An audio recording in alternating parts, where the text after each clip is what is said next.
Bem-vindos ao Seminário Profecias para o Tempo do Fim. É uma alegria estarmos aqui.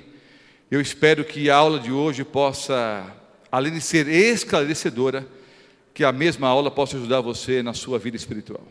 É sempre uma alegria estarmos juntos.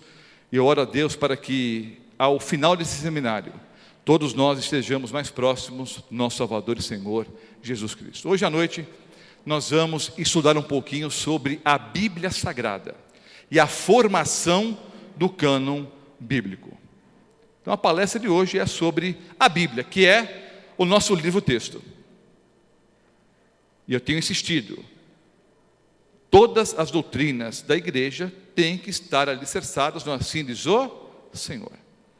Só a Escritura, só a Bíblia é a nossa regra de fé e prática. Já expliquei para vocês, estamos recapitulando aqui algumas coisas. O que é revelação? Revelação é o ato divino pelo qual Deus revela aquilo que o homem não poderia entender ou compreender por si mesmo.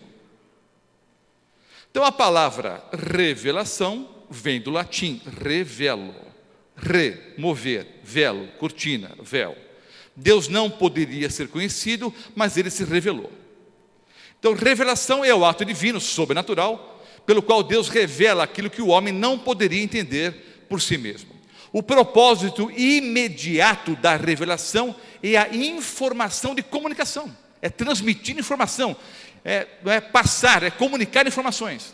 Isso pode parecer óbvio para todos nós, mas há uma teologia no mundo evangélico, chamada teologia do encontro. Uma grande parte das pessoas vive essa teologia sem mesmo saber o que é. O que é a teologia do encontro? A teologia do encontro afirma, de maneira totalmente errada, é claro, mas a teologia do encontro afirma que quando Deus se revelava ao profeta, Deus não comunicava informações. Deus apenas aparecia para o profeta. Então havia um encontro sobrenatural, meio esotérico ali. O profeta tinha um encontro com Deus. Aí o profeta saía desse encontro e, profundamente emocionado por aquela visão, ele relatava aquilo que ele sentiu, né? Dava a sua opinião a respeito da experiência que teve ao ter esse encontro com Deus. Então vejam bem, queridos, nós não cremos na teologia do encontro. Nós cremos que Deus, ao se revelar para o profeta, ele comunicou informações. Vejam, no Velho Testamento, o Velho Testamento foi escrito antes de Cristo. No Velho Testamento, nós encontramos 130 vezes a frase, veio a mim a palavra do Senhor. Então vejam, quando o Senhor Deus se revelava ao profeta, ele comunicava informações ou não? Sim. Olha, 130 versículos bíblicos dizem, veio a mim a palavra do Senhor. Não é que Deus apareceu para o profeta olhou e depois foi contar o que ele achou que tinha visto. Isso é importante entendermos pelo seguinte fato. Nós muitas vezes abrimos a Bíblia e mostramos o assim diz o Senhor. Mas em contrapartida, pessoas argumentam da seguinte forma, não pastor, eu sei o que a Bíblia diz, mas essa foi a experiência que Moisés teve, eu vou contar a minha experiência para o senhor qual foi. Não pastor, eu sei que a Bíblia fala a respeito disso, mas essa foi a experiência de Pedro, eu vou contar para o senhor qual foi a minha experiência. Entenderam? A experiência pessoal passa a ser normativa.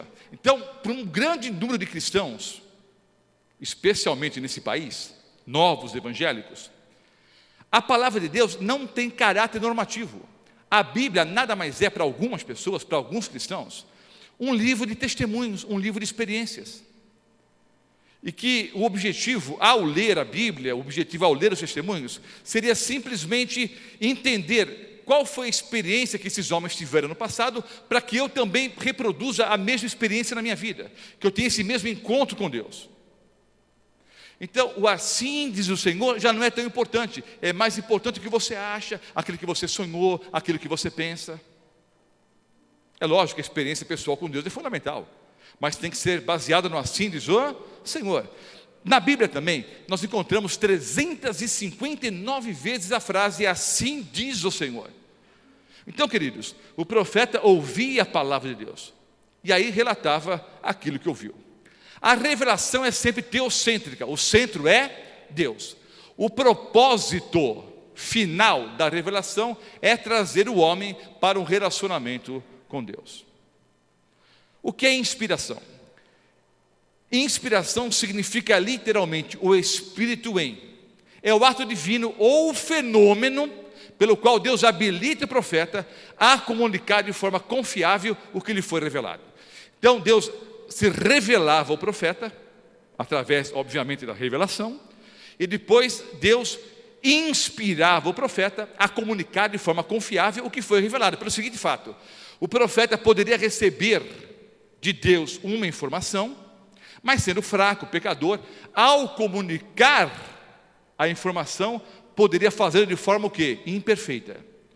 Então Deus opera em todo o processo. Deus revela a sua verdade e depois Ele inspira o profeta para que o profeta pudesse comunicar de forma confiável o que foi revelado. Iluminação é a terceira fase do processo. Iluminação é o ato divino pelo qual Deus capacita qualquer pessoa a entender a mensagem profética. Então é revelação, inspiração e iluminação. Deus se revela ao profeta, depois Deus capacita o profeta a se comunicar de forma confiável, e nós temos aqui de forma confiável a revelação da parte de Deus, a Bíblia Sagrada, e Deus hoje ilumina cada um de nós para que possamos entender, não é, de forma correta o assim diz o Senhor. A palavra Bíblia vem do grego através do latim e significa livros.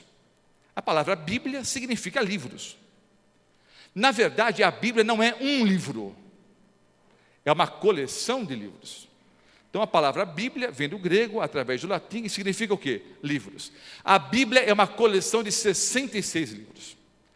39 livros no Velho Testamento ou no Antigo Testamento, 39 livros no Antigo Testamento e 27 livros no Novo Testamento. O Antigo Testamento foi escrito antes de Cristo. O Novo Testamento foi escrito depois de Cristo. A Bíblia está de forma didática, dividida em alguns blocos, alguns grupos. Notem, os livros da Bíblia não estão na ordem em que eles foram escritos. Os livros da Bíblia estão numa ordem mais ou menos cronológica de eventos. Por exemplo, o primeiro livro da Bíblia a ser escrito não foi o Gênesis. Gênesis significa origens. O primeiro livro não foi o Gênesis. O primeiro livro a ser escrito foi Jó. Moisés escreveu o livro de Jó.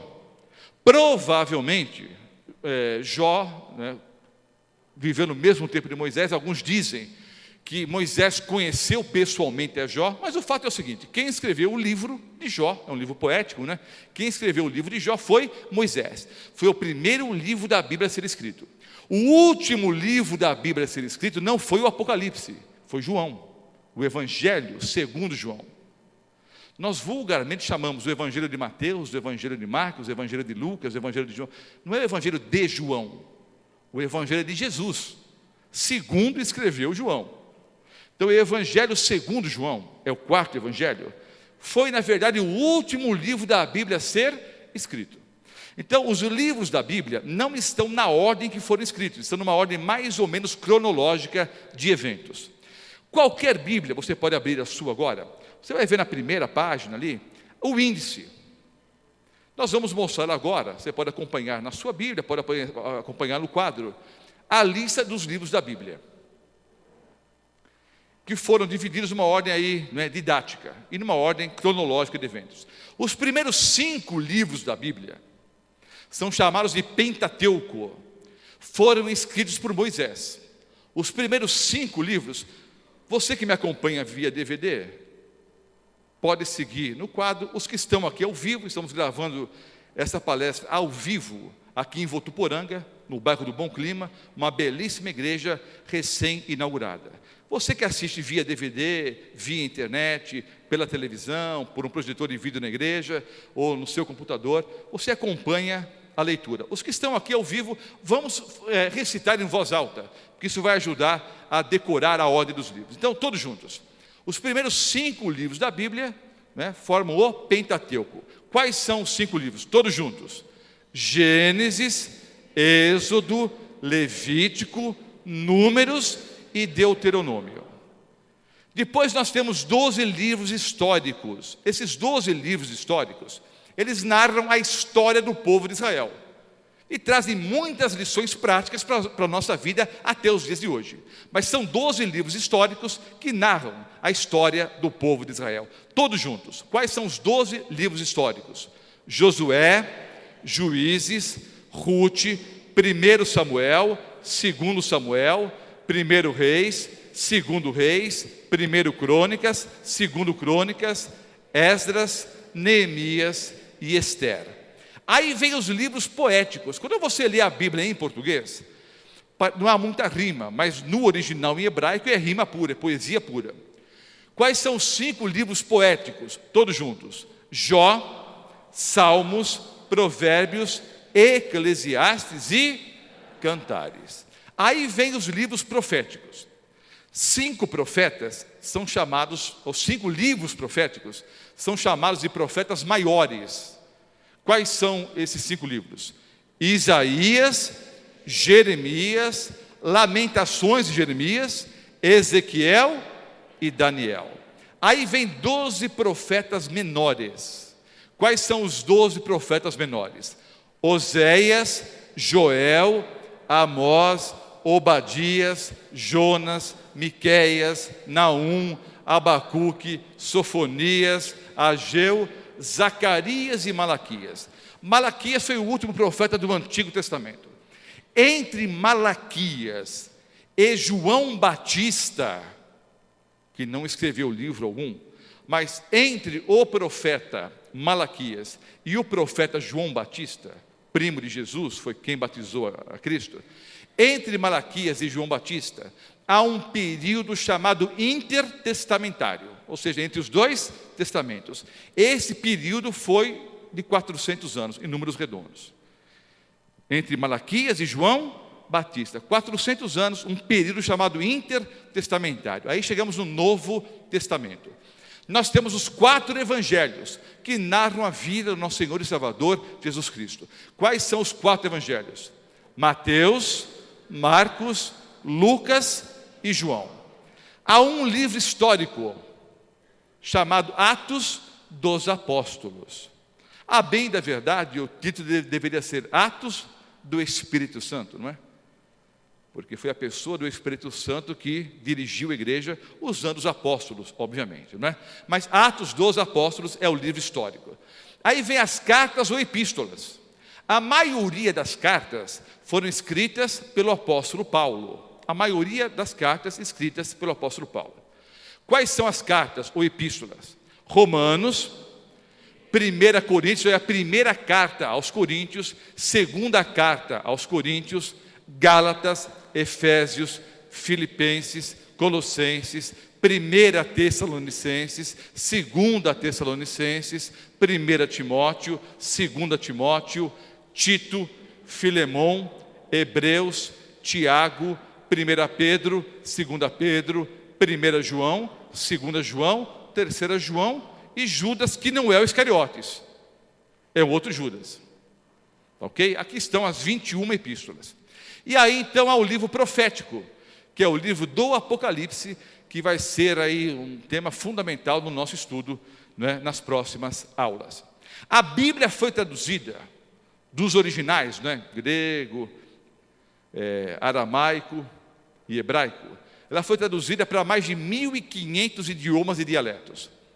João Ferreira de Almeida traduziu pela primeira vez a Bíblia, né, o Antigo e o Novo Testamento para o português. A Bíblia que você tem em mãos é uma Bíblia traduzida por João Ferreira de Almeida. Há muita discussão hoje. Alguns diziam que João Ferreira de Almeida era padre. Me parece que não era. Hoje é uma discussão se João Ferreira de Almeida era católico, se depois tornou-se evangélico. É o tipo da discussão que não me interessa. O que me interessa é que Deus usou esse homem e ele foi o tradutor da Bíblia, dos originais para o português. Graças a esse homem, dirigido por Deus, é lógico, nós temos hoje a Bíblia em português. No ano 1250, o cardeal Caro dividiu a Bíblia em capítulos. E em 1550, os capítulos foram divididos em versículos por Robert Stevens. Então vejam só, queridos. Quando você abre a sua Bíblia, pode abrir a Bíblia em qualquer lugar. Você vai ver o seguinte: o número maior que está à margem esquerda é o capítulo. Tem um número grande ali, é o capítulo. Os números pequenos são versículos. Alguém vai dizer, pastor Mota, isso é o beabá. Eu sei que é o beabá. Há pessoas que conhecem bem a Bíblia e há pessoas que não têm muito conhecimento bíblico. Então é importante explicarmos isso. Mesmo porque eu já disse para vocês que eu estava na porta de uma igreja dialogando com o pastor, e o pastor procurava um texto que não existia. Depois de muita discussão, ele disse, pastor, o texto que o senhor procura está em Apocalipse 23. Oh, é isso mesmo, é isso mesmo. E foi atrás. Achou ou não? Não, porque termina no 22. Então, até o pastor, que eu não vou dizer o nome de uma igreja conhecida por aí, ele não sabia que a Bíblia terminava no Apocalipse 22. Então, é natural que alguns irmãos também não saibam isso. Não fiquem constrangidos, não. Você que já sabe, tenha paciência, outros estão aprendendo agora. Então, o número grande é o capítulo, o número pequeno é versículo. Na Bíblia, nos originais, não havia divisão entre capítulos e versículos. Ah, pastor, então mexeram na Bíblia. Não é que mexeram na Bíblia. Só colocaram os números, os capítulos e versículos, para ficar mais fácil o quê? Achar o texto. Então, o cardeal Caro, em 1250, dividiu os livros da Bíblia em capítulos. E em 1550, Robert Stevens dividiu esses capítulos em versículos. A Bíblia foi escrita num período que abrangia mais de 1.600 anos e é obra de mais de 40 autores diferentes. Raciocine comigo, vejam se o argumento é lógico ou não. Se ao sairmos daqui essa noite, nós presenciarmos um acidente, isso não vai acontecer, mas vamos imaginar que ao sairmos daqui hoje à noite, ocorra um acidente e que uma boa parte de nós vamos presenciar esse acidente. Se nós formos levados a uma delegacia como testemunhas, para prestarmos um depoimento ali, vocês acham que todos nós vamos dizer exatamente a mesma coisa? Sim ou não? Não. Nós vamos mentir no testemunho? É claro que não. É que cada um de nós vai observar o fato de uma forma o quê? Diferente. Veja se o meu argumento é lógico ou não. Você pode julgar, você pode concordar comigo ou não. Eu entendo, queridos, que 40 autores diferentes, de culturas diferentes, vivendo em épocas diferentes. Você pega um Moisés, por exemplo, que estava sendo preparado para ser um possível faraó do Egito. Você pega um apóstolo Paulo, que foi educado aos pés de Gamaliel, o homem mais culto que havia na época. Aí você pega um apóstolo Pedro, um homem semi-analfabeto. Alguns até afirmam que o apóstolo Pedro era analfabeto. Ele teria ditado a epístola e alguém escreveu. Não estou afirmando que era, mas era um pescador humilde. Então, pessoas cultas como Moisés, pessoas humildes como Pedro, viveram em épocas diferentes. Vejam, um período de mais de 1.600 anos, do primeiro autor que foi Moisés, até João que foi o último. Pessoas com mentalidade diferente, com cultura diferente, escrevem exatamente a mesma coisa. A Bíblia não entra em contradição, cada um tem o seu estilo literário, tem a sua forma de escrever, mas a Bíblia segue o mesmo raciocínio do Gênesis ao Apocalipse. Para mim, isso é uma evidência de que há um poder sobrenatural dirigindo o processo. Julgue você.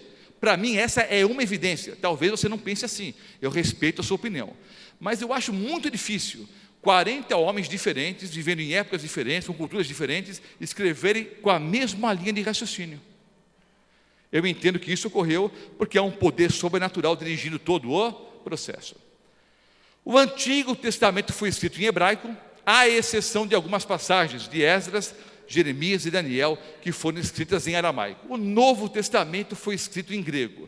Alguns estudiosos dizem, e estou dizendo tudo isso a título de informação, de cultura, alguns estudiosos dizem que Mateus foi escrito em aramaico, e talvez depois então traduzido para o grego.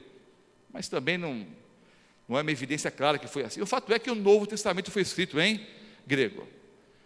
a título de informação. Às vezes você está lendo um livro, um comentário bíblico, uma lição na escola sabatina, algum livro evangélico, e você se depara com essa palavra, Septuaginta. Que negócio é esse? Explico. Septuaginta é a tradução do hebraico para o grego.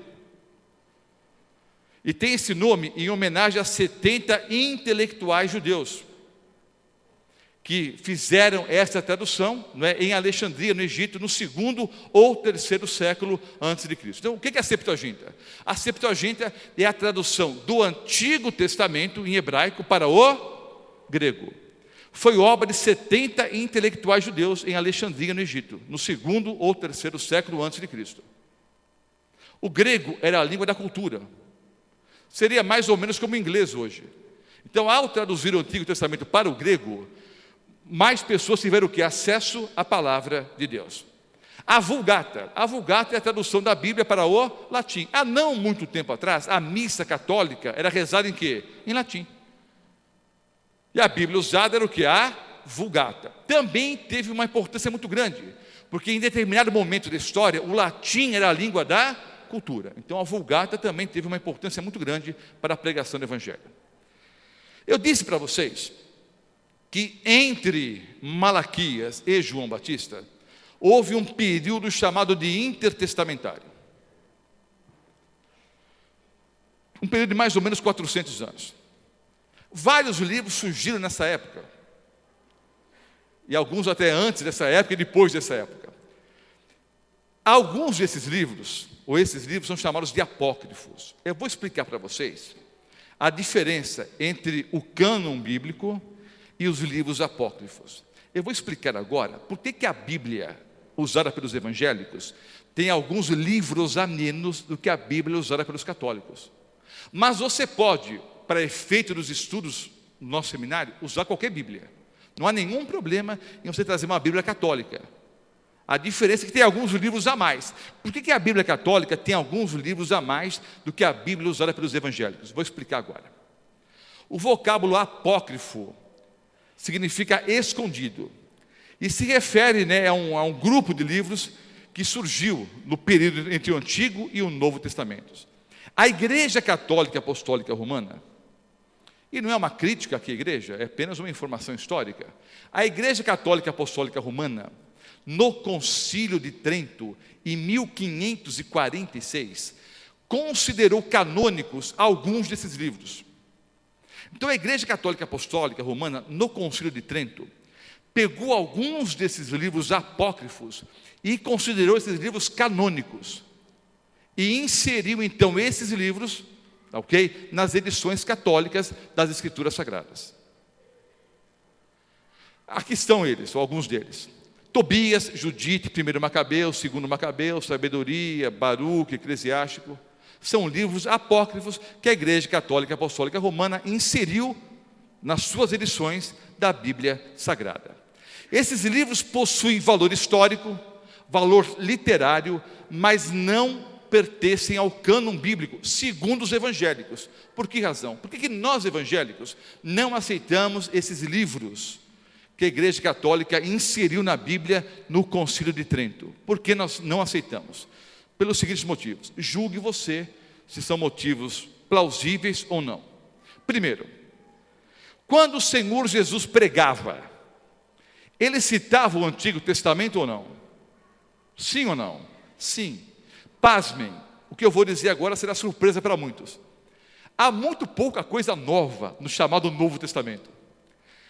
Várias Bíblias têm referências, ou seja, tem o texto bíblico e ao lado do texto bíblico um número ou uma letrinha.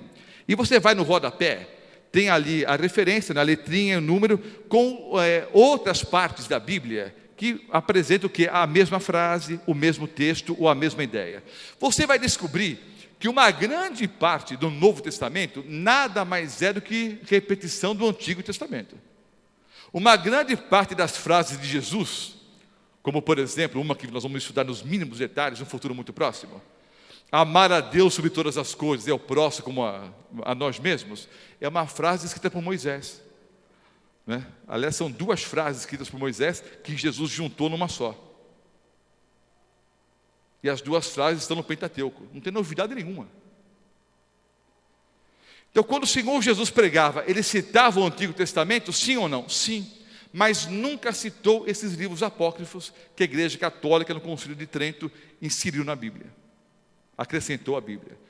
Se esses livros que foram escritos antes de Jesus tivessem autoridade canônica, Jesus os teria o quê? Citado, não fez. Se Jesus não aceitou esses livros, muito menos eu.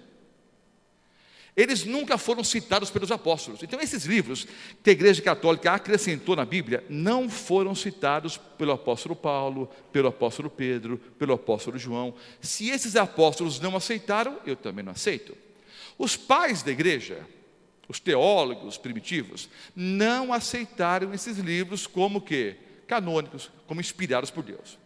Quarto argumento, não aparece no cânon hebraico. Então, os judeus também não aceitaram esses livros como sendo da parte de Deus. Quinto argumento, contradizem ensinamentos bíblicos. Acho que são 5 motivos plausíveis, né, pelos quais nós evangélicos não aceitamos esses livros apócrifos. O que significa canon, né? O canon significa regra. Canon é igual a regra. A canonicidade, ou seja, dizer se um livro é inspirado ou não, canonicidade é determinada por Deus. Não é a igreja que diz se o livro é canônico ou não. O livro não é inspirado porque os homens disseram que o livro é inspirado. O livro é inspirado porque Deus o quê? O inspirou. Isso é mais ou menos óbvio, né? Agora vejam bem, queridos. Se esses livros escritos antes de Cristo fossem livros inspirados realmente por Deus, vamos raciocinar juntos. Será que Deus esperaria no mínimo 16 séculos para avisar a sua igreja que esses livros eram importantes? Porque só foi no Concílio de Trento, no século XVI, que a Igreja Católica pegou esses livros e acrescentou na Bíblia. Será que Deus esperaria tanto tempo assim? 16 séculos? Se eram livros inspirados, por que Deus deixaria esses livros escondidos por tanto tempo? Então não é a igreja que diz o que é inspirado ou não, é Deus que diz. Há 2 posições em relação aos livros bíblicos, aos livros, né, os canônicos e os apócrifos. Há uma posição correta e, obviamente, uma posição incorreta. Qual é a posição incorreta? A autoridade das Escrituras é baseada na autoridade da igreja. Ou seja, é a igreja que diz o que é normativo e o que não é. Há uma ideia incorreta no mundo cristão, que a igreja está acima da Bíblia. Eu penso que a ideia correta é a seguinte: a autoridade da igreja se encontra na autoridade das Escrituras. Se a igreja prega o que está na Bíblia, ela tem autoridade.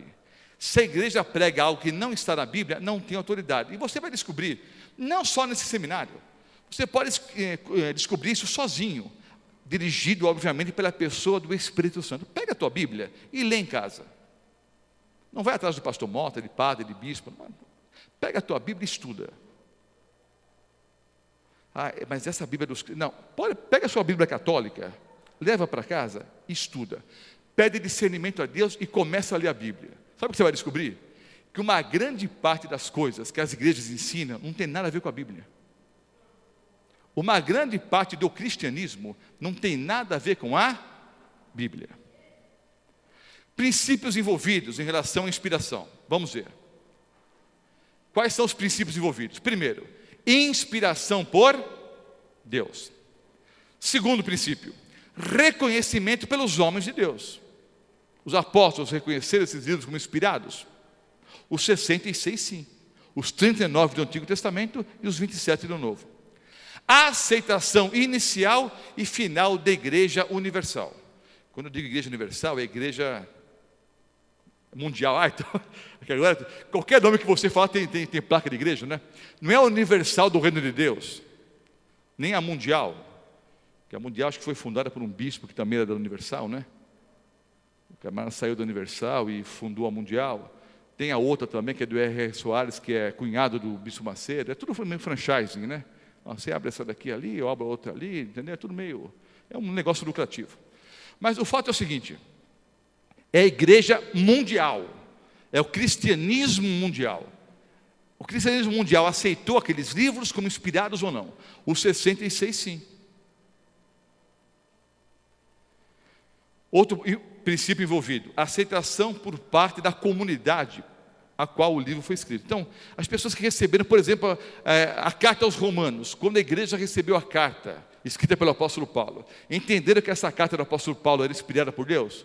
As pessoas que receberam a carta, por exemplo, quem ouviu as profecias de Isaías, entenderam que a profecia era da parte de Deus, é até provável que as pessoas não tenham aceitado na sua vida aquilo, mas era inegável que falavam da parte de Deus. Quinto princípio, colecionamento e a preservação pelo povo de Deus. Deus usou um povo para preservar a Bíblia. Nós temos hoje esses 66 livros, graças ao poder sobrenatural da pessoa de Deus. Vamos ler 4 versículos bíblicos aqui, para encerrarmos essa palestra. 2 Pedro, é um texto que eu já mencionei aqui. Abra sua Bíblia. 2 Pedro, segunda carta de Pedro, o capítulo 1 e o versículo 21. Para quem tem a Bíblia igual a minha aqui, é a página 194. Ah, pastor, mas as Bíblias são diferentes? Sim. Por que são diferentes? O tipo é maior ou menor. Eu tenho Bíblia desse tamanho assim, e tenho Bíblia de bolso. As palavras são as mesmas, não é? Mas o tipo do papel, o tamanho da letra, tudo isso muda a paginação. Página 195 do Novo Testamento, ela é 194, 2 Pedro 1, o versículo 21. Nunca, jamais, qualquer profecia da Escritura foi dada por vontade humana. Entretanto, homens santos falaram da parte de Deus, movidos pelo Espírito Santo. Então, homens santos escreveram da parte de Deus, movidos pelo Espírito Santo ou pela pessoa do Espírito Santo. 2 Timóteo 3,16. Volta um pouquinho na Bíblia, volta um pouquinho, é a página 176 do Novo Testamento, que é a segunda parte da Bíblia. Vá para o fim da Bíblia, 2 Timóteo 3,16. Toda a Escritura é inspirada por Deus. Que parte da Bíblia é inspirada, queridos? Toda a Bíblia é inspirada por Deus e útil para o ensino, para a repreensão, para a correção e para a edificação na justiça. João 5,39, volta um pouquinho na Bíblia, é o quarto evangelho, João capítulo 5, o versículo 39, página 81 do Novo Testamento. Examinais as Escrituras, porque julgais ter nelas a vida eterna, e são elas mesmas que testificam de mim. É fato que, no contexto aqui, Jesus não estava exortando os judeus a estudarem a Bíblia, eles já estudavam a Bíblia. Jesus disse para os judeus, eles leem tanto a Bíblia e não sabem que é a meu respeito que ela fala, mas para nós hoje é uma exortação. Examinais as Escrituras, porque julgais ter nelas a vida eterna, e são elas que testificam de mim. Então, queridos, é muito perigoso você colocar a tua vida eterna em jogo. O que está em jogo no campo espiritual é a vida eterna ou a morte eterna. Então é muito complicado para o Senhor colocar a sua vida eterna na minha mão. Se eu for um mentiroso, o Senhor vai atrás de mim e eu vou para o inferno, o Senhor vai junto. Entenderam? Não vai atrás de pastor, não. Estuda a Bíblia. E eu faço um apelo, tenha coragem para estudar a Bíblia. E mais do que isso, coragem para tomar uma posição ao lado do que está escrito. Porque hoje o que acontece é mais ou menos assim, papo de crente é mais ou menos assim hoje. E aí, meu irmão, na paz do Senhor, tudo bom, e você? Está congregando aonde? Ah, hoje eu estou congregando na tal igreja lá, que é mais perto de casa. E você? Não, eu estou congregando agora naquela outra igreja, porque o louvor é mais agitado, é mais legal. E você? Não, eu estou congregando agora naquela outra igreja, porque eu arrumei uma namoradinha lá. Aí você? Não, eu estou congregando naquela outra igreja, porque o pastor é mais legal. Isso é papo de crente louco, né? Isso é papo de crente louco. Porque eu não vou frequentar uma igreja, porque o pastor é mais legal, porque eu arrumei uma namorada, porque o templo é mais bonito, porque o louvor é mais agitado, porque a igreja é mais renovada. Eu vou procurar uma Bíblia, uma igreja que pregue o que está na Bíblia. Eu vou procurar o assim diz o Senhor. Então, qual que é o raciocínio correto? Antes de procurar a placa de igreja, eu vou ler a Bíblia. Aí, ao entrar na igreja, eu vou ver se aquilo que a igreja prega bate com a Bíblia ou não. Eu acho que é um raciocínio inteligente, mas cada um vive como bem entende. João 17:17. João, mas é perigoso, hein? É a tua vida eterna que está em jogo. E vou dizer uma coisa, queridos, infelizmente, muitas igrejas hoje simplesmente viraram um grande negócio. São máquinas de extorquir dinheiro do povo. Agora dizem que mulher de malandro gosta de apanhar. Não sei se isso é verdade. Eu acho que não, né? Mas é um ditado popular: mulher de malandro gosta de apanhar. Eu acho que tem muito crente que gosta de apanhar também. E alguns até merecem apanhar, né? Porque está na cara que estão sendo enganados, estão sendo roubados, estão sendo extorquidos e continuam lá. Cada um faz o que bem entende. João 17:17. Santifica-os na verdade. A tua palavra é a verdade. Estuda a Bíblia. Por que você é adventista do sétimo dia? Você sabe por quê? Você nem sabe. Estuda a Bíblia. Por que você é católico, batista, ou vai na Universal, na Renascer, qualquer outra? Você sabe por que você vai? Lê a Bíblia. Estude a Bíblia. E descubra o quê? Uma razão inteligente para a sua fé. O meu apelo é o seguinte: gaste tempo para estudar o assim diz o Senhor. Quantos creem que a Bíblia é a palavra de Deus? Quantos querem tomar tempo para estudá-la? Oremos. Amado Pai Celestial, estudamos um pouco a respeito da Tua palavra, como o cânon bíblico foi formado. Temos um privilégio muito grande de termos hoje a Bíblia em nossas mãos, traduzida para o português. Temos o privilégio de estudarmos a Tua palavra e entendermos qual é a Tua vontade para a nossa vida. Dá-nos discernimento espiritual e coragem para tomarmos uma posição ao lado da verdade. Oramos em nome de Jesus. Amém, Senhor.